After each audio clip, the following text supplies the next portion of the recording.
You don't meet someone like her all the time. I mean, she had amazing spirit. I'm Colleen and I was born October 2nd, 1954 in Chicago. My parents brought me here when I was about 2 months old because my grandma and grandpa lived here. In 1978 Halloween night, I met my husband of 33 years, Bill, and we were married 3 months later. In December of '79, I had my first daughter, Nicole. In December of 1980, I had my second daughter, Danielle. '82, I had my third daughter, Michelle. Here I thought my family was somewhat complete, but God had a different idea for me. And I gave birth to my youngest daughter, Billy, in May of 1988. And we were then complete as a family. She became best friends with every single person she came across. She helped anybody who ever needed help, big or small.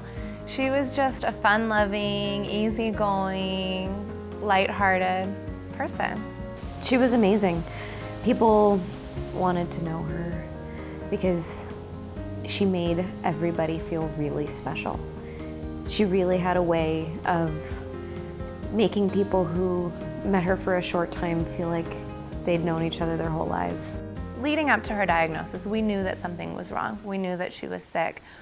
We knew that she wasn't feeling right, and all of us were terrified that there may be something really big happening inside her body. The warning signs and symptoms are so vague that people think it's irritable bowel syndrome or urinary tract infection or something else, and they don't seek attention early enough, and then by the time they seek attention, a lot of times their primary care physicians or whoever are seeing them don't really recognize it for what it is. I came home and started complaining of bloating and frequency of urination, not being able to eat very well, feeling full after a few bites.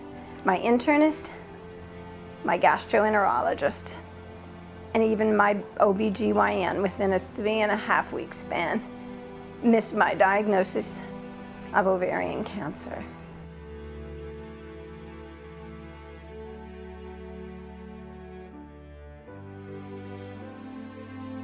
When she was first diagnosed with ovarian cancer, in a sense, we were relieved because we got an answer. And we were also relieved because none of us had heard about ovarian cancer, so we kind of thought maybe it's a good cancer to have. And it wasn't until we started doing some research that the real terror set in, and we were really fearful for her life and prognosis. Where do we go now? We'll go anywhere. Sarah directed us down to the Arizona Cancer Center in Tucson, and I am so fortunate that in fact she did. And within 3 days, I was going through surgery and a debulking, which was, at the time, was incredibly successful. Colleen had these goals. She always had this, okay, we're done with this, now I'm going to do this. And she always had these goals, and I mean it. Patients can will themselves to get through amazing stuff. And I still wonder to this day, had they found it 3.5 weeks earlier, at what stage what I would have been diagnosed. Our goal is to find an early detection test so that women can be diagnosed in stage 1 or stage 2, have the cancer removed, go through whatever treatment it is that they need to go through, and then go on with the rest of their lives. We want to save lives, lots of them, because there are a lot of women who their lives will be saved if they're diagnosed early whereas if they were otherwise diagnosed in stages 3 or 4.